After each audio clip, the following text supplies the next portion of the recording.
খলিফা হারুন আর রশিদের জামানায় দুইজন ভিক্ষুক, কয়জন? দুইজন ভিক্ষুক। খলিফা হারুন আর রশিদ তার রাজপ্রাসাদে আসবে, তা দুইজন ভিক্ষুক রাজপ্রাসাদের দরজার সামনে গিয়া দাঁড়িয়ে আছে। এক ভিক্ষুক আর এক ভিক্ষুককে বলে, আজকে ছোটোখাটো কোনো জায়গায় আজকে আমরা ভিক্ষা করব না, আজকে ভিক্ষা করব আমাদের এই কওমের সবচেয়ে বড় যিনি খলিফা হারুন আর রশিদ তার কাছে চাইব। সে যেমন তার দানটাও কি বলেন না ওই রকম। এখন এক ভিক্ষুক কয়, ঠিক আছে তুমি তার কাছে চাও, আমি তার কাছে চাবো না। আমি চাবো কার কাছে? জোরে বলেন কার কাছে? দেখেন ভিক্ষা করে তাও কত দেমাগ। খলিফা হারুন আর রশিদ আসতেছে, যিনি খলিফা হারুন আর রশিদের দিকে চাইব বলছে তিনি খলিফার দিকে এইভাবে তাকায় আছে। ছাড় আসবে, খলিফা আসবে আর দিবে, আর যিনি বলতেছে আল্লাহর কাছে চাইবে তিনি ঘুরিয়ে গেছেন। অহংকার, চাইবো না। খলিফার কাছে চাই কি করতে? চামু কার কাছে? আর খলিফা চায় কার কাছে? আল্লাহর কাছে চায় না। সম্রাট শাহজাহানের কাছে এক লোক ভিক্ষা করতে গেছে, মসজিদের সামনে দাঁড়ায় আছে। তো ওই ভিক্ষুক দেখতেছে নামাজ শেষ, সম্রাট শাহজাহান নামাজ শেষ করে হাত উঠাইছে কার কাছে বলেন? হাত উঠায় বলতেছেন, মানাজা সে দুনাজা সে মঞ্জিল, মানাজা সে দুনাজা সে মঞ্জিল, কায়ে ইবাদত কায়ে বন্দিগে মঞ্জিল। সম্রাট শাহজাহান আল্লাহর কাছে হাত উঠায় কাঁদতেছেন, আল্লাহ, অনেকক্ষণ দোয়া করতেছে, আল্লাহ তোমার এই রাজ্যের সম্রাট আমি কেমনে নিয়ন্ত্রণ করব, কেমনে চালাইব। সব ভিক্ষুকরা চলে গেছে, উনি একা বসে আছে। মুসল্লিরা বলে, সব গেছে কা, তুমি বসে রয়েছো কেন? আমি বসে রয়েছি ওই যে সম্রাটের সাথে একটু দেখা করো। ও বুঝছি, সম্রাটে বড়টা দিব এই জন্য বসে আছো না। এক একজনে এক এক কথা বলতেছেন। ভিক্ষুক সর্বশেষ যখন সম্রাট শাহজাহান আসতেছে, সম্রাট শাহজাহান হাত ঢুকেছে পকেটের ভিতরে, আহারে সব ভিক্ষুকরা গেছে গা, ও আমার অপেক্ষা আছে, তাহলে ওরা একটু বাড়ায় দেওয়া দরকার। পকেটে হাত দিয়েছে ভিক্ষুক, কে বলে না, ভিক্ষুক বলে, স্যার পকেটে হাত দিতেছেন কেন? কয় তোমাকে কিছু সহযোগিতা করব। কিসের সহযোগিতা করব? আপনি দিয়ে হাত উঠাইয়া কার কাছ থেকে জানি ভিক্ষা চান। সুবহানাল্লাহ না? আপনি আমাকে ভিক্ষা দিবেন, কিন্তু আপনি দুই হাত উঠাইয়া আবার ভিক্ষা চাইলেন কার কাছে? ওইটাকে বলেন। আই হায়, ভিক্ষুক তার দিল খুলে গেছে। সম্রাট শাহজাহান বলে, আমি তো ফকির, পৃথিবীর সবাই ফকির, পৃথিবীর সবাইকে বলে আনতুমুল ফকরা, আমরা পৃথিবীর সবাই ফকির। মালিককে জোরে বলেন, মালিককে? আল্লাহ মালিক। আমি তো আমাদের মালিকের কাছে চাইছি, আপনি একজন ফকির হয়ে আর এক মালিকের কাছে চান, তা আমি ফকির হয়ে আর এক ফকির কাছে কেন চাবো? সম্রাট যান, আপনার ভিক্ষা আমার লাগবো না। আপনি যেই মালিকের কাছে ফকির হইয়া চাইয়া আপনি রাজ্য চালাইতেছেন, ওই মালিকের কাছেই আমি এখন থেকে ভিক্ষা চাইব। সুবহানাল্লাহ। ভিক্ষুকের দিল খুলে গেছে, ঠিক কি না? খলিফা হারুন আর রশিদ ঢুকতেছে, ওই এক ভিক্ষুক ঘুরিয়ে গেছে গা, যে হারুন আর রশিদের কাছে চাইব, তুমি ঘুরো কা, এত অহংকারে দেখাও কি লিগে? 10 দিন ভিক্ষা না করে একদিন করুন, খলিফার কাছে চাবো, খলিফা একদিন যেই পরিমাণ দিবে আমরা 10 দিন চলতে পারব। ওই ভিক্ষুক বলে, আমি ভিক্ষুক ঠিক, কিন্তু খলিফার কাছে চাবো না, তুমি চাও। খলিফা যখন সামনে আইছে, এখন কয়, কিরে ও গল্লো কি লিগা? কয়, স্যার ও ভিক্ষুক ঠিক, কিন্তু আপনার কাছে সে ভিক্ষা চাইবে না। এত অহংকার, এত দেমাক। ঠিক আছে, ও যে মুখ ফিরায় গেছে, যাও। লগের যারা ছিল খলিফার সাথে, আগামীকাল থেকে প্রত্যেক দিন যিনি আমার কাছে চাইলো না, আমাকে অপমান করলো, ওইদিকে ফিরে গেল, আর যিনি আমার কাছে চাইলো, আমাকে সম্মান করলো, ওরে একটা করে মুরগি দিবা। কি দিবা বলেন? একটা করে আস্তা মুরগি দিবা, আর মুরগির ভিতরে একটা করে স্বর্ণের মার্বেল ঢুকিয়ে দেবা, স্বর্ণের টুকরা দিয়ে দেবা। সুবহানাল্লাহ কন্যা। তো প্রত্যেক দিনে আসেন, সকলের কাছে দুজনই ভিক্ষা চান, কিন্তু খলিফা হারুন রশিদ যখন আসে তখন ওই লোক যে অহংকারী সে বলে আমি আল্লাহর কাছে চামু, তোমার কাছে চামু না, ঘুরে যায়। আর যিনি ভিক্ষা চাইতেছে তাকে প্রত্যেকদিন একটা করে মুরগি দেয়, আর মুরগির ভিতরে একটা করে কি দেয়? স্বর্ণের টুকরা দিয়া দেয়। সপ্তাহখানি হয়ে গেল, ওই ভিক্ষুক আর নাই। সম্রাট বলে কি ব্যাপার, অহংকারী কই? কয় স্যার, সে এখন আর ভিক্ষা করবে না, সে বড় একজন ব্যবসায়ী, সে বড় একজন ব্যবসায়ী হয়ে গেছে। তা আজীব ব্যাপার তো, ভিক্ষুক আবার ব্যবসায়ী কেমনে? ব্যবসায়ী হইলে তোমার হওয়া উচিত ছিল, তোমার কথা ছিল ব্যবসায়ী হওয়ার। আচ্ছা, তোমার যদি প্রত্যেকদিন একটা করে মুরগি দেয়, মুরগিগুলো কি করো? স্যার, ফ্যান জোড়ে না, দুধ রোজ করুন। এই মুরগি কাইটা, এই মুরগি ভাইজা খাওয়ার ওই তেল, ওই টাকা পয়সা আঞ্জাম দেওয়ার ওই ব্যবস্থা কি আমার হাতে আছে? আমি তো প্রত্যেক দিনই 2 টাকা করে মুরগি ওর কাছে বেচে ফেলি। কি করি বলেন? প্রত্যেক দিনে মুরগি ওর কাছে বেচে ফেলি। কি আজীব ব্যাপার না? বাদশার তো মাথা হাতে হারকিন। বেকুব, তোকে আমি শুধু মুরগি দেই নাই, তোর মুরগির ভিতরে প্রত্যেক দিন একটা করে স্বর্ণের টুকরা দিছি, যাতে তুই, আমি বাদশার কাছে ভিক্ষা চাচ্ছি, আমি বাদশা যেমন, তুই যেন তেমন আমার মতো হইতে পারো। তুই করছিসটা কি?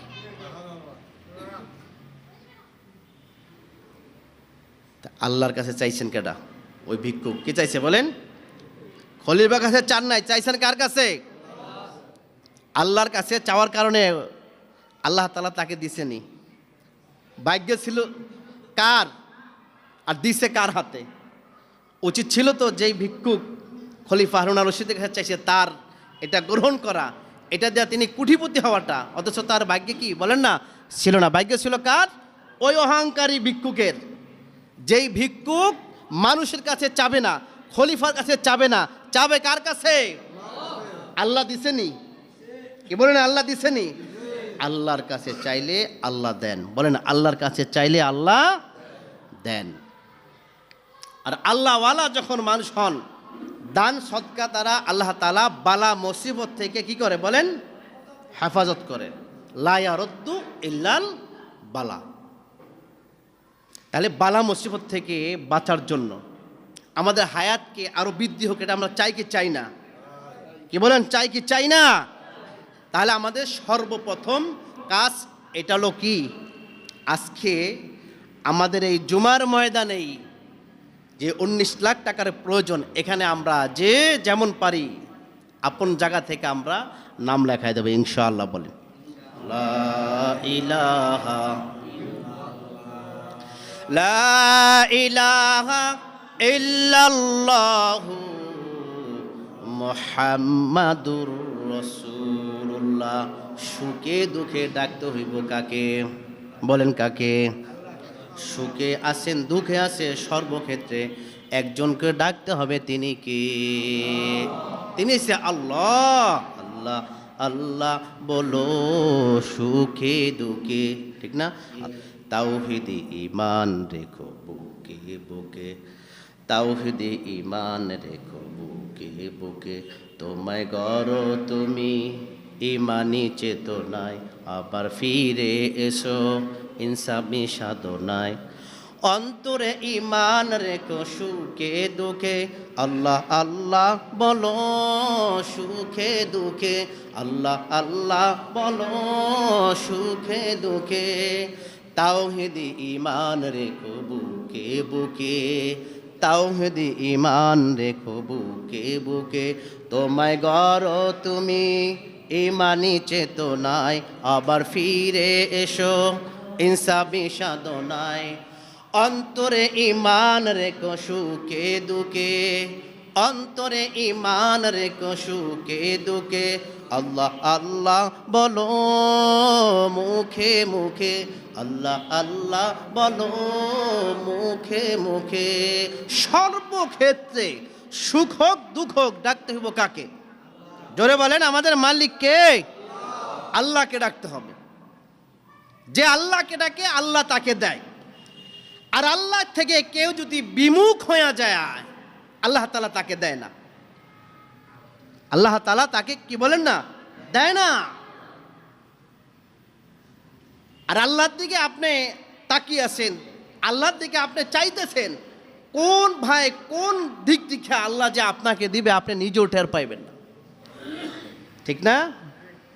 কারণ কি হবে, পরের জায়গা পরের বাড়ি ঘর বানায়া আমি রই, আমি তো সেই ঘরের মালিক নই, ঠিক না? আজকে যা আছে বাড়ি গাড়ি বিল্ডিং এগুলির মালিক কি? আমি না। যেটা আমি পাঠাই দিব আল্লাহর জন্য, মসজিদ মাদ্রাসা যেটা আমি রাইখা দিব ওইটার মালিক আমি, ঠিক না? ওইটার মালিক কি? আমি। আল্লাহ তাআলা আমাদের সবাইকে নিজ দায়িত্বে আখিরাতে জান্নাতের ঘর বানাইবার তৌফিক আল্লাহ দান করুক। চিল্লায় বলে না আমি। কারণ এই দুনিয়াতে সবচেয়ে বড় ফকির তিনি, যিনি আখিরাতের রাস্তায় কিছুই পাঠান নাই, যিনি আখিরাতের রাস্তায় কিছুই পাঠান নাই। অনেক লোক আছে, বহু টাকা আছে, না হায়াতে হজ করছে, হজ করা ফরজ, হজ করে নাই। ফাকাদ কানা ইহুদি ওয়া নাসারা, যার উপর হজ ফরজ মারা গেল সে ইহুদ অথবা নাসার হয়ে মারা যাবে। আল্লাহ রসুল বলে এতে আমি আল্লাহ রসুল কোনো দায়ী নয়। হজের ফরজিয়াত সম্পর্কে, জাকাতের ফরজিয়াত সম্পর্কে আমাদের অনেকে ধারণাই নাই যে আমার জাকাত হয়েছে, জাকাত দিতে হবে। বহু মানুষের জাকাত হয়ে গেছে, জাকাত দিচ্ছে না। হজ ফরজ, বড় মুসল্লি হয়ে রয়েছে, মসজিদ কমিটি বড় দায়িত্বশীল হয়ে রয়েছে, হজ ফরজ, হজ আদায় করে না। আছে না নাই? মনে রাখবেন, এই হজ আদায় ছাড়া যদি আপনি মারা যান, আপনি মুসলমান হিসাবে আল্লাহর কাছে পরিচয় লাভ করতে পারবেন না। হজ যখন থেকে ফরজ হয়ে গেছে, মৃত্যুর আগ পর্যন্ত যত দিন আপনি দুনিয়া হায়াতে ছিলেন, হজ ফরজ তরফের গুনাহ আপনার আমলনামায় লেখা হইতেছে। কত কঠিন কিনা, কি বলেন? হ্যাঁ, হজ ফরজ হয়ে গেছে আমি জানি না, কিন্তু আমি সমানে নামাজ পড়তেছি, সমানে মসজিদ বানাইতেছি, মাদ্রাসা বানাইতেছি, ঈদগাহ বানাইতেছি, অথচ হজ কি বলেন? ফরজ। এই যে হজ ফরজ হয়ে গেল, কবিরা গুনাহ তরক করতেছেন। নামাজ আছেন, আপনার আমলে কবিরা গুনাহ চলতেছে। দান করতেছেন, কবিরা গুনাহ চলতেছে। হাঁটতেছেন, কবিরা গুনাহ চলতেছে। আপনি ঘুমায় আছেন, আপনার আমলনামায় কবিরা গুনাহ লিখতেই আছে। নাউজুবিল্লাহ বলেন না। এই জন্য ভাই, যাদের হজ ফরজ নিয়ত করেন, পাসপোর্ট তৈরি করেন। এবং কি আমাদের আকাবের আসলাফরা বলেছেন, যদি সুযোগ না থাকে হজের ওই পরিমাণ টাকা পুঁজি থেকে আলাদা করো, ওসিয়ত করো, লিখিত নামা লেখা যাও বিবির কাছে, আমার উপর হজ ফরজ, মাজুরিয়াতের হালতে ব্যস্ততার কারণ আমি পুরা করতে পারি নাই, আমার হজটা যেন অমকে আদায় করে। তাও এটা আপনি পরিপূর্ণ মাপ হবে, এটা হাদিস না, এটা নিজেকে একটু সান্ত্বনা দেওয়ার জন্য আকাবারে আসলাফরা বলছে, ঠিক কিনা ভাই? এই জন্য যারা আখেরাতে রাস্তা যারা খরচ করে, তারাই হয়েছে এই দুনিয়ার সবচেয়ে বড় বাদশা। বলেন, এই দুনিয়ার সবচেয়ে বড় বাদশা। কারণ ফকির বানায় কে? যদি বলেন, ফকির বানায় কে? বাদশা বানায় কে?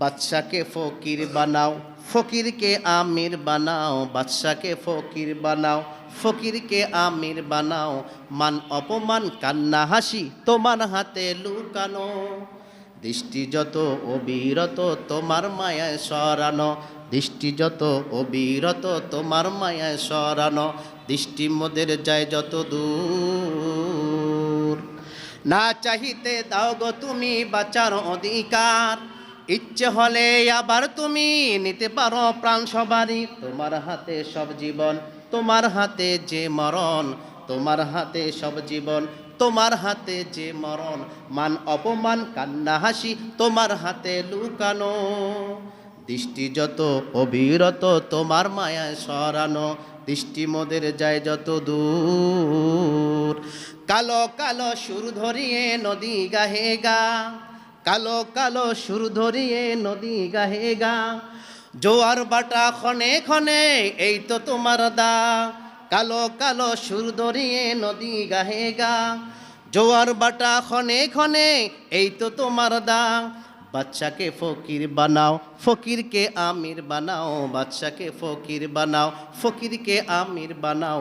মান অপমান কান্না হাসি তোমার হাতে লুকানো, দৃষ্টি যত অবিরত তোমার মায়া সরানো। ঠিক কিনা? তাহলে হ্যাঁ, বাচ্চাকে ফকির কে বানান? ফকিরকে আমির কে বানান? এই পৃথিবীর ভিতরে যারা হজ করছে আলহামদুলিল্লাহ কেউ গরিব না। যারা আল্লাহর ঘরে হাজিরা দিয়ে আসছেন কেউ গরিব না, কারণ আল্লাহর ঘরের সাথে ওয়াদা আছে। কি আছে বলেন? ওয়াদা আছে। আল্লাহর ঘর যারা জিয়ারত করবে, আল্লাহর ঘরে যারা হাজিরা দিবে, আল্লাহ তাআলা তাদের দুনিয়া আখিরাতের তাদেরকে আল্লাহ তাআলা মাল দিবে। কি দিবে বলেন না? মাল দিবে। এজন্য নিয়ত করেন আমাদের উপর যাদের হজ ফরজ, বলেন হজ ফরজ, আমরা যেন এই বছরেই পাসপোর্ট করে হজের জন্য তৈয়ারি হইতে পারি। আল্লাহ তৌফিক দান করুন। আরো জোরে বলেন আমিন। কারণ ইসলামের 5টা মৌলিক বিধানের বড় একটা বিধান কোনটা বলেন? হজ। বড় একটা বিধান কি? হজ। আল্লাহ তাআলা আমাদের সবাইকে যাদের উপর হজ ফরজ হজগুলো আদায় করবার তৌফিক দান করুক, বলি আমিন। এবারে জাকাত আছে। কি আছে বলেন? জাকাত। জাকাত তো প্রত্যেক বছর একবার। আমরা অনেকে দান খয়রাত করে থাকি, করে নিষেধ নাই, কিন্তু দান খয়রাত করা মুস্তাহাব, নফল। আর জাকাত দেওয়া, বলেন জাকাত দেওয়া, জাকাত ফরজ হয়েছে। জাকাত ফরজিয়াত ফরজ আপনি আদায় করেন নাই, কোনো ইবাদত কবুল হবে না, কোনো ইবাদত কবুল হবে না। জাকাত ফরজ, আপনি ফরজ আদায় করেন নাই, কিন্তু আপনি লাখ লাখ টাকা মাদ্রাসা দিয়ে আসছেন, এতিমখানা লিল্লা বোর্ডিংয়ে, কোনো ফায়দা হবে না, কোনো ফায়দা হবে না। কারণ আপনি জাকাত হচ্ছে জাকাত দেন নাই, 8 ব্যক্তির হক আপনি নষ্ট করছেন। কয় ব্যক্তির বলেন? 8 ব্যক্তির হক নষ্ট করছেন। আগে জাকাত ছিল কি দেখেন, কোরবানি ছিল কি, জাকাতে যে কোনো বস্তু, যে কোনো বস্তু যেই পরিমাণ জাকাত হইতো এটা জঙ্গলার ভিতরে রেখে দিত, ওপর থেকে আগুন এসে তার মালটা খেয়ে ফেলতো। সে বুঝতে পারতো যে আমার জাকাত কবুল হয়ে গেছে, সে বুঝতে পারতো আমার জাকাত কি বলেন কবুল হয়ে গেছে গা। কারণ এখন যদি এমন অবস্থা হয় যে আপনি মসজিদের সামনে বস্তু রাখছেন, জাকাতের পয়সা রাখছেন, টাকা রাখছেন, কিন্তু ওইটা কি হয় নাই, আগুনে খেয়ে ফেলে নাই, তখন মানুষ কি বলবো, দেখ ওর টাকার ভিতরে কি আছে, ঝামেলা আছে। কি আছে? ঝামেলা আছে। এই জন্য ওর টাকা আল্লাহ কি গ্রহণ করে নাই। সমস্যা বাড়বে না কমবে? বেজ্জতি হওয়ার সম্ভাবনা আছে না নাই? এই জন্য আল্লাহ তাআলা সিস্টেম করছেন, ওয়াকিমুস সালাতা ওয়া আতুজ যাকাত, তোমরা জাকাত দাও, নিসাবের মালিক হলে এই পরিমাণ টাকা কোথায় দিবা। আবার সূরা তাওবার ভিতরে আল্লাহ তাআলা 8টা খাত বয়ান করছে। এই 8 খাতে তুমি জাকাতের টাকা পৌঁছায় দাও। যদি এই 8 খাতে টাকা না দাও তাহলে 8 ব্যক্তির হক নষ্ট করলা। হাসরের ময়দানে এই 8 ব্যক্তি আপনার সামনে যা দাঁড়াইব। আল্লাহ, দুনিয়ার হায়াতে তাদেরকে তুমি টাকা দিয়েছিলা, তাদের মালের ভিতরে আমাদের হক দিছিলা, টাকা পয়সা দেওয়া, বাড়ি গাড়ি করছে, টাওয়ার করছে, বিশাল ব্যবসা বাণিজ্য করছে আল্লাহ, কিন্তু বছর শেষে যেই মালের যেই ময়লা ছিল জাকাত, সেই জাকাত আমাদেরকে দেয় নাই। কি দেয় নাই বলেন? জাকাত আমাদেরকে দেয় নাই। এর বডিটা কি জানেন? এই 8 ব্যক্তি যে টাকা খাইলো, জাকাতের টাকা খাইলো, তার বডিটা কি, তার চোখটা কি বা হাতটা কি, এটা সব হাদিসে আছে। আমাদের মাকসাদ তো ওইটা না। এরপরে কুরবানির বস্তু এমনই ছিল, 7 ভাগ হোক, 7 ভাগ হোক বা একা হোক, এটা মসজিদের সামনে ঈদগাহের ভিতরে ওই বস্তুটা রাখা দিত। আসমান থেকে একটা আগুনে সেই বস্তুটা খেয়ে ফেলতো। যেই বস্তুটা খেয়ে ফেলছে আগুনে, ওইটাই কবুল হয়ে গেছে। আর 7 ভাগে আমরা কুরবানি দিই না দেশ গ্রামে, এখন 7 ভাগ কুরবানি দিল। মনে করেন যে ইমাম সাহেব দিছে, খতিব সাহেব দিছে, মুসল্লিও দিছে। এখন মনে করলেন মুসল্লিটা খেয়ে ফেলছেন আগুন এসে, ইমামেরটাও খান নাই, খতিবেরটাও খান নাই, অবস্থাটা কি হইব? মানুষ বলবে ইমামের টাকার ভিতরে 2 নম্বরই আছে, মুয়াজ্জিনের টাকার ভিতরে 2 নম্বরই আছে, খতিব সাহেবের টাকার ভিতরে ভেজাল আছে। এজন্য ইমামেরটাও হয় নাই, খতিবেরটাও হয় নাই, মুয়াজ্জিন সাহেবেরটাও হয় নাই, মুসল্লিরটা হয়ে গেছে। থাকবো ইমামের ইমামগিরি, খতিবের খতিবগিরি থাকবো নি, মুয়াজ্জিনের মুয়াজ্জিনগিরি থাকবে। আল্লাহ তাআলা সুন্দর বৈশিষ্ট্য আল্লাহ রসুলের মাধ্যমে করছেন। কার কোরবানি কার যাকাত কবুল হইল না হইল পৃথিবীর কোনো মানুষ দেখার কোনো পদ্ধতি নাই। আল্লাহ তাআলা দিলের ভিতরে রেখে দিছে। কোন জায়গায় বলেন? দিলের ভিতরে। গরু দাও, ছাগল দাও, উট দাও, যাই দাও না কেন, টাকা দাও, পয়সা যাই আল্লাহর রাস্তায় কোরবানি দাও না কেন, শুধু আমি আল্লাহ দিলের ভিতরে যেটা আছে এটাই কবুল করব। দিলেরটা দেখব। কিসেরটা বলেন? দিলেরটা দেখব। এখন মনে করেন যে আমার পীরেরটা, পীরও কোরবানি দিল, পীরের ভাগও আছে, মুরিদের ভাগও আছে, এলাকার কমিশনার সাহেবের ভাগ আছে, মেয়র সাহেবের ভাগ আছে, এলাকার এমপি সাহেবের ভাগ আছে। এমপি সাহেবেরটা কবুল হয় নাই, জনগণেরটা কবুল হয়েছে। পীরেরটা কবুল হয় নাই, মুরিদেরটা কবুল হয়ে গেছে। গন্ডগোল বাড়বে না কমবে? ঠিক কি না? আর এখন কারটা কবুল হয় না হয় এটা জানেন কে? বলেন। আগে ছিল এই সিস্টেমগুলো। আল্লাহ তাআলা আমাদেরকে হেফাজত করছে কিনা, কি বলেন? আল্লাহ তাআলা আমাদের হেফাজত করছে। আল্লাহ তাআলা কম চাইতেছে আমাদের কাছে। আল্লাহ তাআলা যাকাতের ব্যাপারে কি বলছেন? যে লাখে 97,500 তুমি রাখো আর 2,500 আমাকে দাও। আল্লাহ বেশি চাইলো না কম চাইলো? আল্লাহ যদি বলতো উল্টা না, 97,500 আমার রাস্তায় দিতে হবে আর 2,500 তুমি নাও, তাহলে এটা জুলুম হইতো। আল্লাহ কয় না, আমি জুলুম করব না, আমি আল্লাহর বান্দার, আমি আল্লাহ বান্দার পক্ষেই থাকবো। বান্দার দিলাম বেশি থেকে বেশি আর আমি আল্লাহ নিলাম কম। এরপরও যদি আপনি যাকাত না দেন কোনো ইবাদত আপনার কবুল হবে না। এই ফাজাল আমল কিতাবের মতো যাকাত ফাজালে সাদাকাতের ভিতরে গঠন আছে, দেখবেন। আবার মাইন্ড করলেননি যে তাবলিগের কিতাবের কথা বললাম দেখিয়া? মাইন্ড করলেন নাকি? কারণ এই কিতাব যারা লেখছে তারা সবাই বড় বড় বুজুর্গ ছিল। এই কিতাব ফাজালে সাদাকাত, ফাজালে আমাল যারা লেখছে বড় বড় বুজুর্গ ছিল তাবলিগের, যারা আল্লাহর জন্য কাজ করছে। কিসের জন্য বলেন? আল্লাহর জন্য কাজ করছে। তাদের কথা আল্লাহ শুনছে, আল্লাহর কাছ থেকে নিয়ে খাইছেন তারা।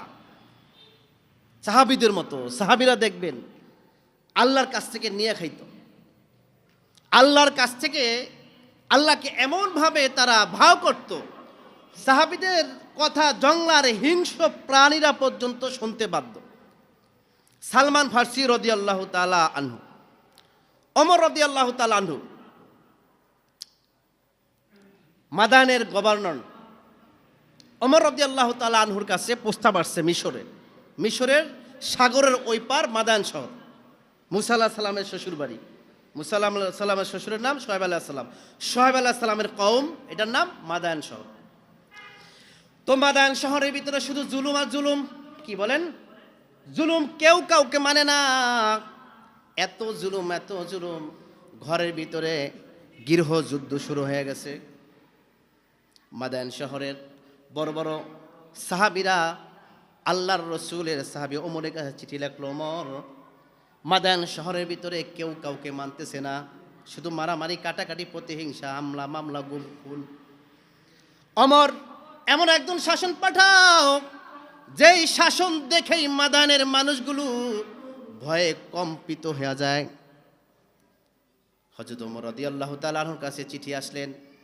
ওমর রাদিয়াল্লাহু তাআলা আনহু মাশওয়ারা করলেন, কাকে পাঠাইতে পারি? ইসলামের একটা সুমহান মশারা ছিল। কোনো দেশের গভর্নর, কোনো দেশের জিম্মাদার, কোনো অঞ্চলের জিম্মাদার যদি কেউ হয়, তার যোগ্যতা আগে টেস্ট করতো 3 জিনিস দিয়া। কয় জিনিস দিয়া বলেন? 1 নাম্বার দেখতো কোরআন সহি আছে কিনা। কয় নাম্বার? জোরে বলেন, কয় নাম্বার? 2 নাম্বার তার নামাজ সুন্দর আছে কিনা। 3 নাম্বার তার ধৈর্য আছে কিনা। কয়টা বলেন? গভর্নর হওয়া তো সহজ নয়। ওমর রাদিয়াল্লাহু তাআলা আনহু মাশওয়ারা করলো, মাদান শহরে গভর্নর বা জিম্মাদার হিসাবে কারে পাঠাইতে পারি? একজনকে সিলেক্ট করলো। যেমন অন্য এক দেশের ভিতরে তাৎক্ষণিকভাবে ইমার্জেন্সি কল আসছে যে ওই দেশের ভিতরে একজন খলিফা নিযুক্ত করতে হবে। কাকে পাঠাইব? একজন সাহাবী আসছে, সব দিকে আলহামদুলিল্লাহ অলরাউন্ডার, ফিট, মুনাসিব সাথী, মুনাসিব সাহাবী। তাও তার পরীক্ষা নিছে। কেমন নিছে? ওই পোলাপান বাচ্চা কাচ্চারা খেলাধুলা করে, ওখানে তাকে পাঠাইছে। ওই যে পোলাপান বাচ্চা কাচ্চাগুলো খেলাধুলা করতেছে, ওখানে যাইবা, ওদের খেলাধুলা দেখবা। বাচ্চারা খেলাধুলা করে না, এগুলো তুমি দেখবা। আর একজন সাহাবীকে পাঠাইছে, ওই যে বাচ্চারা খেলাধুলা করতেছে মাঠের ভিতরে, তা ওখানে ওই সাহাবী ওখানে যাইব, তোমরা দেখবা ওই সাহাবী ওই যে বাচ্চারা খেলাধুলা করে তাদের সাথে কি ব্যবহার করে। বাচ্চারা খেলাধুলা করতেছে, বাচ্চাদের ভিতরে হই হাল্লা চিল্লাচিল্লি আছে না নাই? জোরে কোন আছে না নাই? একজন আর একজনের উপর জুলুম আছে না নাই? একজন আর একজনকে বকা দেয় না দেয় না? বাচ্চাদের কাজটা শুধু চিল্লাচিল্লি, চিল্লাহারা করা, চিল্লাফিল্লা করা। যেই সাহাবীকে ওমর রাদিয়াল্লাহু তাআলা আনহু পাঠাইছে খেলার ময়দানে খেলা দেখো, ওই সাহাবী চিৎকার করে, সেই পাঠা খেলার মাঠে খেলোস, বাচ্চা মানুষ ছোট মানুষ ঝগড়া করোস কা, মিলা খেল না। কে বলে বলেন? যাকে আল্লাহর রাসূল পাঠাইছে। বাচ্চা মানুষ তো, এই মিয়া আপনি কোথা থেকে আসছেন? আমরা পোলাপানে খেলাধুলা করতেছি, আপনি বুড়িয়া মানুষ, আমাদের এখানে আপনি নাক গলান কেন? ওই সাহাবী তো রাগ হয়ে গেছে, বাচ্চা মানুষ আমার এই কথা বললি, আমি তোকে ভালো চাইতেছি, তোর খেলাধুলা করবি, একজন একজন মাইরা ফেলবি, একটা নাকে দিবি, একটা কানে দিবি, একটা পেটে দিবি, কোন দুর্ঘটনা ঘটে যায়? আমি চাই তোরা ঝগড়া বিবাদ না কর, মিলেমিশে খেলাধুলা কর। আর একজন সিআইডি সাহাবী দেখতেছে, ওই সাহাবী এক পর্যায়ে বাচ্চা সাহাবীদের ছেলেদের গায়ের উপরে হাত দিছে, এই বেটা চোপ, মুরব্বীদের সাথে এইভাবে উচ্চ সুরে কথা বলস কেন?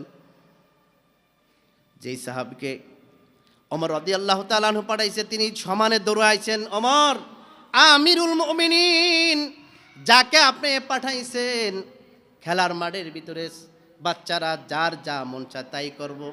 এক পর্যায়ে কিন্তু বাচ্চা সাহাবীদের ছেলেদের গায়ের উপরে আপনার ওই সাহাবী হাত দিয়ে ফেলছেন, চুপ থাকো। ওই সাহাবী আসছে, আসার পরে বলে কারগুজারি শোনাও। আমিরুল মুমিনিন, কি কারগুজারি শোনাইব? বাচ্চা তো বাচ্চাই, পোলাপান তো পোলাপান নাই। যা চিল্লা হল্লা করতেছে, একজন আর একজনের গায়ে এদিকটা মারে ওদিকটা মারে, এই করে সেই করে। তুমি কি করছো? তা আমি তো মীমাংসা করার চেষ্টা করছি, মানা দিছি, মিলিয়া জিলা খেয়াল।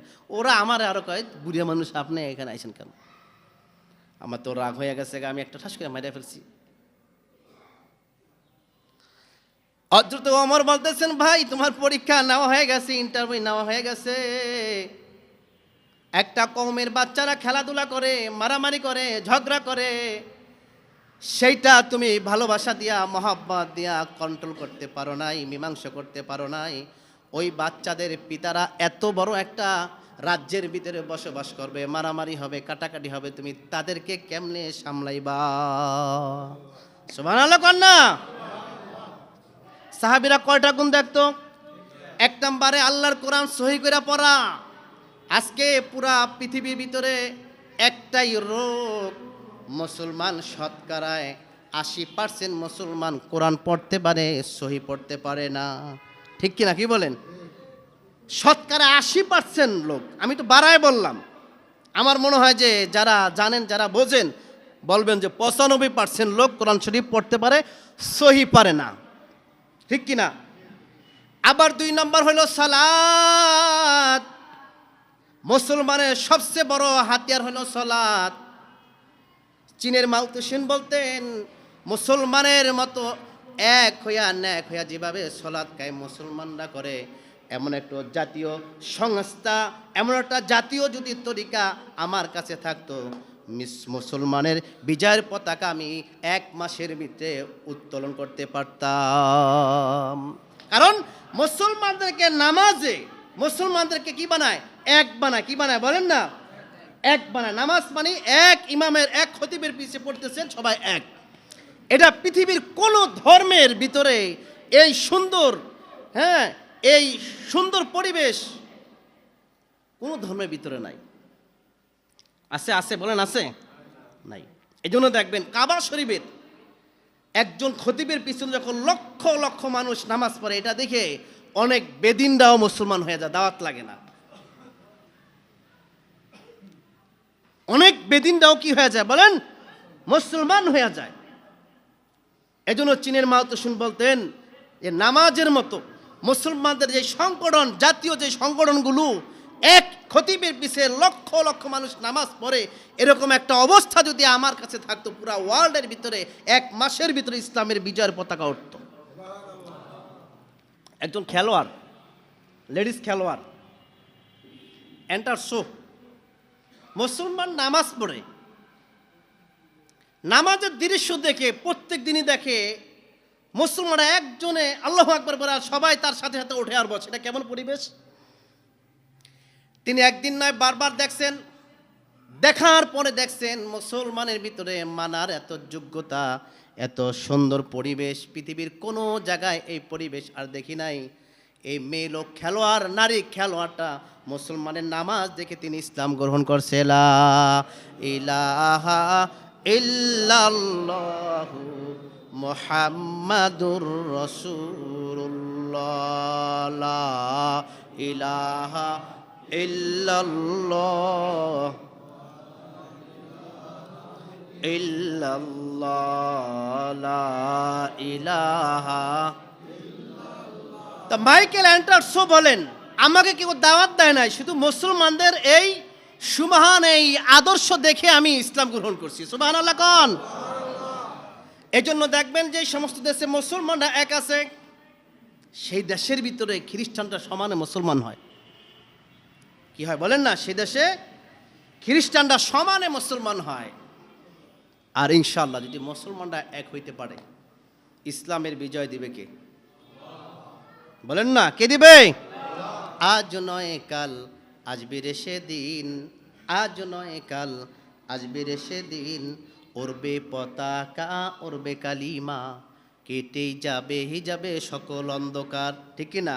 আজ নয় কাল আসবে রে সেদিন, উড়বে পতাকা উড়বে কালিমা, কেটেই যাবে হিজাবে সকল অন্ধকার। আকাশে বাতাসে বাজবে রে সেদিন, আকাশে বাতাসে বাজবে রে সেদিন, আজ নয় কাল আসবে রে সেদিন, সেই আশাতে চলতে হবে সাহস নিয়ে। সাথে কি নিয়ে বলেন?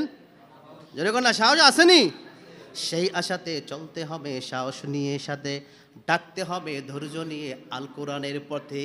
বেজাল এখানেই, বেজাল কোন জায়গায়? এখানেই ধৈর্য নিয়ে ডাকতে হবে কিসের পথে? জোরে বলেন, কিসের পথে? যালিকাল কিতাবু লা রাইবা ফি, কোরআন কমপ্লিট গুড অফ লাইফ। পৃথিবীর সমস্ত মানুষের জন্য আল্লাহ একটা পুস্তক পাঠাইছে, তার নাম কি বলেন? কোরআন। এই কোরআন দিয়ে যদি ডাকে, তাহলে মানুষ অবশ্যই জাকে জাকে মুসলমানের দিকে আসবে। সুবহানাল্লাহ কোন না?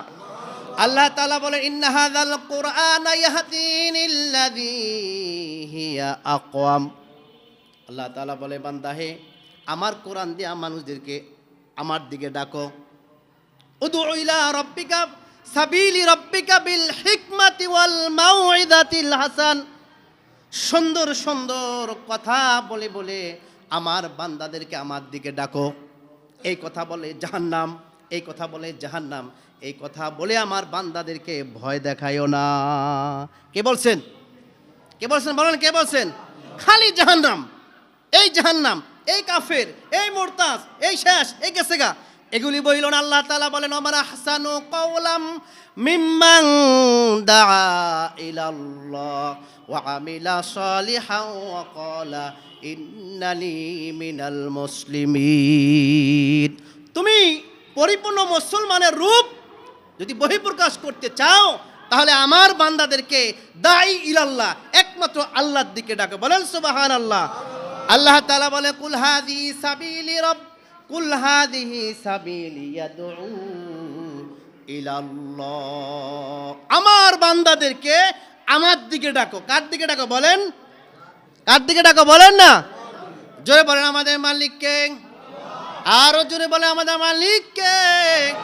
ওই মালিক বলে, আমি আল্লাহর দিকে ডাকো। আহসানাল কিতাব, এজন্যই বলে ধৈর্য ধরো আর আল্লাহর কোরআনের দিকে ডাকো। বিজয়ের পতাকা উঠাই দিবেন কে?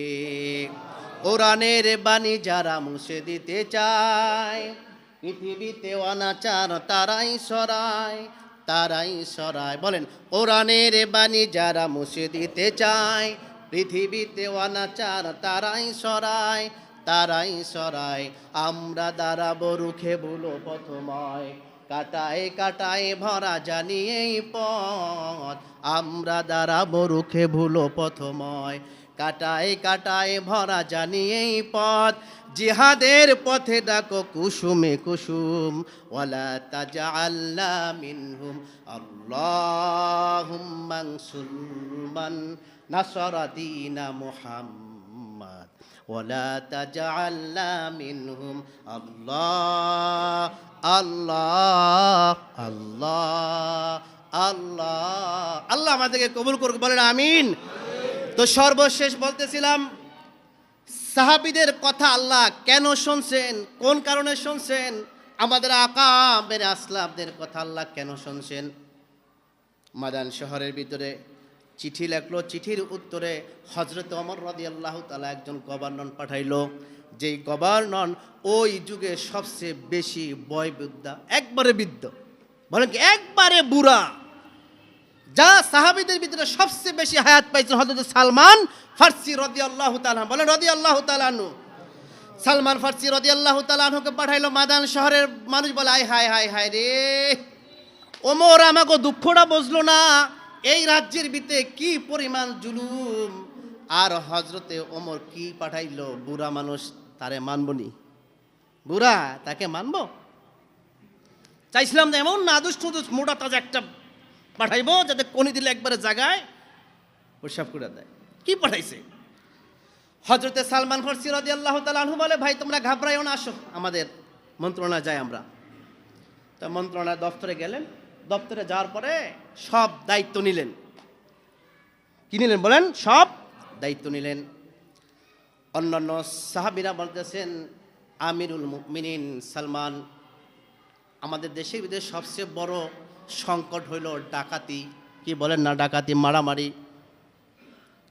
একে অপর উপর জুলুম করে। দিনের বেলা এক ঘরের মাল এক ঘরের মাল আরেকজন জানিয়ে আসে। দিনের বেলা কেউ কাউকে ছাড় দেয় না, সমানে হত্যা করতেছে, আক্রমণ করতেছে। ঠিক আছে, সব ঠিক হবে। আজকে তোমরা একটা এলান দিয়ে দাও, আগামীকাল রাত 10টার পরে যেন মাদান শহরে কেউ ঘর থেকে বের না হয়। কি বের না হয় বলেন? ঘর থেকে বের না হয়। বের না হয় কথা মানবে? তা মানার ব্যবস্থা আমি করুম। কেমনে করবেন? আপনার কাছে সেনাবাহিনী আসেনি? সেনাবাহিনীও লাগবো না। তুমি আজকে রাত্রে প্রত্যেক গুলির প্রত্যেক রোডের মাথায় ভোট লাগায় দাও, মাদায়ান শহরের ভিতরে 10টার পরে কেউ আর বের হইতে পারবা না। সাহাবীরা ওই কাজ করলো। কওমের ভিতরে বিভিন্ন রোডের মাঝখানে বিভিন্ন গুলির ভিতরে ভোট লাগা দিল, 10টার পরে কেউ বের হইতে পারবা না, কেউ মানে না। এরপর দিন আবার মাসরা গেল, আমিরুল মুমিনিন সালমান, কেউ কাউকে মানে না। আপনি যে ভোট লাগাচ্ছেন এই লেখা দেখে মানবো? এটাকে এই জাতি? এই জাতি তো মুসা নবীর বনি ইসরায়েলের জাতির থেকে আরো নিকৃষ্ট জাতি, মাদান শহরের মানুষ। ঠিক আছে, যদি না মানে আগামীকাল ব্যবস্থা নেব। কি ব্যবস্থা নেব? আমি আল্লাহর কাছে চুক্তি করব, আমার কোনো ফোর্স নাই, সেনাবাহিনী নাই, আল্লাহর কাছে বলে আমি জঙ্গলার থেকে হিংস্র প্রাণীগুলো আমি নিয়ে আসবো। ওইটা আনার আগে আপনি আবার প্রত্যেক জায়গার ভিতরে লেখা ঝুলায় দেন, আগামীকাল 10টার পরে যদি কেউ বের হও তার লাশ কিন্তু বাড়িতে যাইব। সংক্ষিপ্ত দিল, কি যাবো? লাশ বাড়িতে যাইব। কেউ মানছে, কেউ মানে নাই। হযরত সালমান আল্লাহর সাথে সম্পর্ক ছিল, আল্লাহর কাছে আরজু করতেছে, আল্লাহ রাহে জানে রাহে কাহে রাহে দো কে আন গৌতমা জাউফরে হে হায়া হে হায়ান। ইয়া আল্লাহ, তোমার অসংখ্য গোলাম, অসংখ্য বাহিনী জঙ্গলার ভিতরে ঘোরাফেরা করতেছে। আল্লাহ, মাদান শহরকে কন্ট্রোলে আনার জন্য কোনো সেনাবাহিনী নাই, কোনো পুলিশ নাই, কোনো র্যাব নাই। আপনার জঙ্গলার যতগুলো পশু আছে এগুলি সব আমার আনুগত্য করে দিন। সুবহানাল্লাহ। আরে দারুল উলুম দেওবন্দের একজন ঘাসওয়ালা ঘাস বিক্রি করে। কি বিক্রি করে বলেন? ঘাস বিক্রি করে। একজন নেতা তার ঘাস নিয়ে গেছে বস্তা বইটা, ঘাসের দাম কত? 1 টাকা।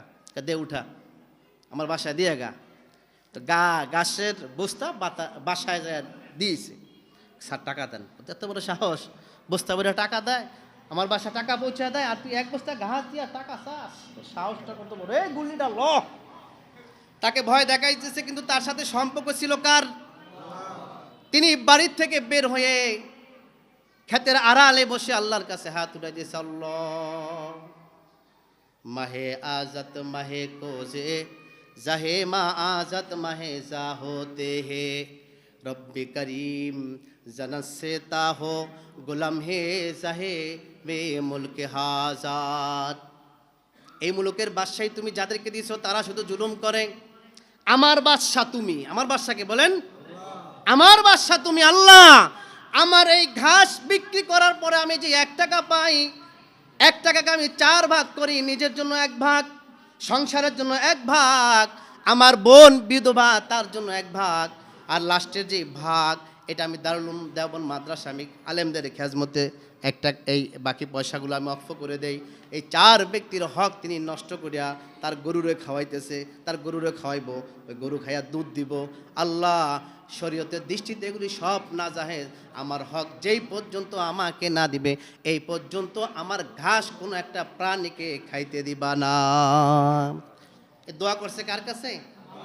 জোরে বলেন না, কার কাছে? আল্লাহ দোয়া কবুল করে লাইছে। এখন তো এই ঘাস তো ধুইয়া পয়সা বাস গরুর সামনে নিছে, গরু ঘাস খায় না। বাছুর ছাইরা দিছে, বাছুরও তার মায়ের দুধ খায় না। কিয়ামত শুরু হয়ে গেছে গা। হাই হাই 2 দিন 3 দিন গরু মারা যাবে। আর ওই পাগলায় তো তার বাড়ি ছাড়তেছে না, আমার পাওয়া না, আমার অধিকার না নিয়ে আমি যাব না। কেন? পাগলার ইমানে কি ছিল বলেন? ইমানের শক্তি ছিল যে আল্লাহর সাথে তার লাগানো ছিল, যে আমার হক আমার প্রাপ্য না নিয়ে আমি বলেন না যাইব না।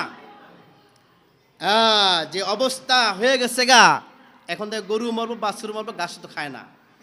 এখন ওই নেতা কয়, যা, মনে হয় যে ওর ঘাসের টাকা না দেওয়ার কারণে গরু তার বাচ্চাকে দুধ দেয় না, গরু ঘাস খাইতেছে না, ওর টাকা ওকে দিয়ে আসো, আর ওকে তুমি কও সে যেন মাফ করিয়া দেয়, আর সে যেন আমার গরুর কানে বাছুরের কানে যা বইলে আসে যে আমি আমার হক পাইছি, তোদের হক তোরা বুঝা নে। সুবহানাল্লাহ। টাকা দিছে, ওই ঘাসওয়ালায় আবার এই গরুর কানে কানে গিয়া বলতেছে আমার হক আমরা বুঝা পাইছি, বাছুরের কানে গিয়া বলতেছে আমার হক আমি বুঝা পাইছি, এবার তোদের হালাল হক ঘাস তোরা খাইতে থাক। এমন ছিল আকাবেরে আসলাফদের নমুনা, আল্লাহর কাছ থেকে নিয়ে খাইতো। কি বলেন? আল্লাহর কাছ থেকে নিয়ে খাইতো। তো বক্তব্য ছিল কোথা থেকে? আমার দান সদকার উপরে। কিসের? বলেন না, দান সদকা করলে কি কাজ হয়? 1 নম্বরে হায়াত বৃদ্ধি পায়, বলেন 1 নম্বরে। 2 নম্বরে সমস্ত বালা মুসিবত থেকে হেফাজত পায়। আমি একটা ঘটনা বলে শেষ করি। বনি ইসরাইলের জমান এক দরবেশ ছিল। কি ছিল বলেন? ওই যে আমাদের বেগুনবাড়ির দরবেশের মতো এক দরবেশ ছিল। হাসিটা দিছি কি? এই দরবেশ আল্লাহর সাথে এমন তাল্লুক হয়ে গেছে, বসিরাত হয়ে গেছে। এই দরবেশ সব জানে। দরবেশের সাথে আল্লাহর সাথে এমন সম্পর্ক হয়েছে, দরবেশে কয় আল্লাহ আমি অনেকগুলো গরু চাষাবাদ করি, মুরগির খামার আছে, উটের খামার আছে, অনেক উট মারা যায়, অনেক গরু মারা যায়। কি মারা যায়? অনেক মুরগি মারা যায়, অনেক হাঁস মারা যায়। তুমি আমাকে এমন একটা তৌফিক দাও। কি দাও বলেন? তৌফিক দাও যে গরু যে মারা যাবে, যে অসুস্থ, এটা আমাকে বুঝার তৌফিক দিবা। অসুস্থ হয়ে গেলেই আমি কি করবো? এটাকে বিক্রি করে ফেলবো। নাউজুবিল্লাহ কর না, মানুষকে খাবেন লেখা। তা একবার উটের ভিতরে অসুস্থ হচ্ছে উট। আল্লাহ তাআলা দরবেশকে, দরবেশ বলে দরবেশ ওই যে লাল আকারে যে উটটা, এটা কিন্তু হায়াত আর বেশি দিন নাই, বেশি হলে 15 দিন আছে, যা করার কর। এইবার মনে করেন গাবতলি হাটে নিয়ে গেছে, কারণ হায়াত আছে কতদিন? অতি সংক্ষেপ করছে। হায়াত কতদিন? কথা উত্তর দেন। বেঁচে ফেলছে। 15 দিন পর তো মারা গেছে ওই মালিকের কাছে। মালিক তো মাথায় হাত, হাতে হারিকেন। আয় হায় কি কিনলাম উট, 10 দিন 15 দিন না পারতে মরে গেল। আবার কিছুদিন পর বলতেছে আল্লাহ, এই দরবেশ তোর পালের ওই গরু এটা কিন্তু অসুস্থ, এটা কিন্তু মারা যাবে। দরবেশ তড়িঘড়ি করে আবার নিয়ে গেছে হাটে, এটাও বিক্রি করছে। আবার আর একদিন এলান আসছে, তোর বাড়ির মুরগি কিন্তু সব মারা যাবে।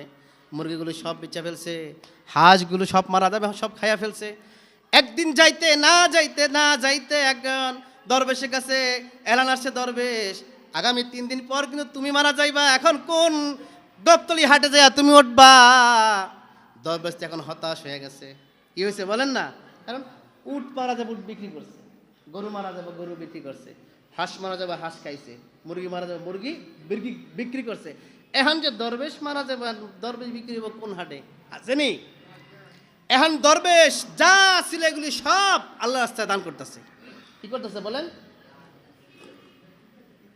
আল্লাহ রাস্তায় দান করতেছে। মানুষ বলে কিরে হঠাৎ করে তুই সব দিয়ে আল্লাহ রাস্তা দিয়ে দাস? কয় আমার কাছে এলহাম নাজিল হয়েছে 3-4 দিন পর নাকি আমি মারা যাইমু, অমুক টাইমে অমুক সময়, অমুক টাইমে অমুক সময়, সব আল্লাহ রাস্তা দেওয়া হচ্ছে।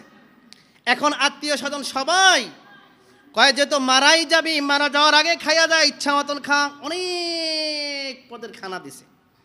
খানা দিয়া একবার আসমান জমিনের মাঝখানে বসায় রাখছে। কিসের খানা খাবো? যেই লোকটা রাত 10টা বাজে মারা যাব, তার খানা খাওয়ার মন মানসিকতা আছে ভাই? আছে? তার ভিতরে ভয়, রাত 10টা হইলে আমার ইন্তিকাল হবে। নতুন কোনো মানুষ দেখলে ভয় পাই, ওইটি মনে হয় আজরাইল। নতুন কোনো মানুষ দেখলে কি ওইটি মনে হয় আজরাইল। কোনো গরু আসলে ওইটি মনে হয় আজরাইল। গরু মনে হয় আজরাইল, মনে হয় গরুর ভাজে আমাকে নিতে আসছে। নতুন কোনো মানুষ দেখলে কি শুধু ভয় পায়। একজন ভিক্ষুক আসছে। কি আসছে? এখন একজন ভিক্ষুক এসে বলে, ভাই উন্মুক্ত আসমান জমিনের মাঝখানে এত খানা খাইতো, কিছু খাইতেছ না? খাও না কা? কয় ভাই আমি খামো কি, রাত 10টা বাজে, কিছুক্ষণ পরে বলে আমার মৃত্যু বা আজরাইল আইবা। আমি ভাবছিলাম তুমি মনে হয় আজরাইল। তুমি আজরাইল না তো? কেন আমি আজরাইল না। আমি আফসোস করতেছি, দীর্ঘদিন যাবৎ খায়া না খায়া রয়েছি, এত সুন্দর খানা তুমি খাইবা না? খাই আমি কিছুক্ষণ পর মরুম, খাই আমি কি? আপনার এগুলি সব খান। সুবহানাল্লাহ কন না? আপনি এগুলি সব খান। মানুষকে মানুষ যদি খাওয়ায়, ওই মানুষের উপর রহমত থাকে কার?